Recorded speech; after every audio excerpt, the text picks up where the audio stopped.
ازيكم يا أصحابي؟ النهاردة هنتكلم عن استشهاد 30,000 مسيحي بمدينة الإسكندرية. إيه 30,000؟ أيوة، استشهد 30,000 مسيحي بمدينة الإسكندرية. طب ليه استشهدوا؟ لما نفى الملك مركيانوس البابا ديسقورس عين بروتاريوس بطريركا عوضا عنه. يعني الملك مركيانوس نفى البابا ديسقورس وعين بروتاريوس بطريركا عوضا عنه. ايوه، راحت اساقفة مصر رفضت الاشتراك معه وعقدوا مجمعا ضده وضد مجمع خلقدونيا وضد توماس لاون.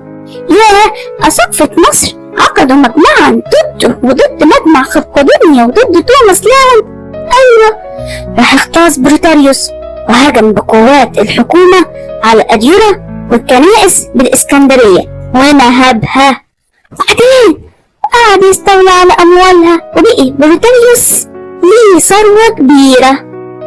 راح في الليل انقض عليه اللصوص وقتلوه وسرقوا أمواله. يعني هو سرق أموال الكنيسة وبعد كده اللصوص بالليل جم وسرقوا الأموال اللي هو سرقها من الكنيسة.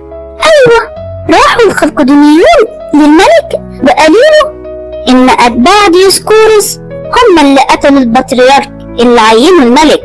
يا لهوي، يعني تهموه في البابا ديسقورس. أيوة، الخلقدونيون تهموا البابا ديسقورس إن هو اللي أتباعه اللي هم سرقوا أموال البابا اللي جه بعده.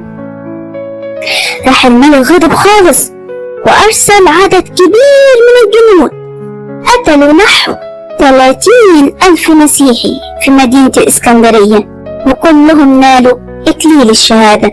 بركة صلواتهم فلتكن معنا آمين.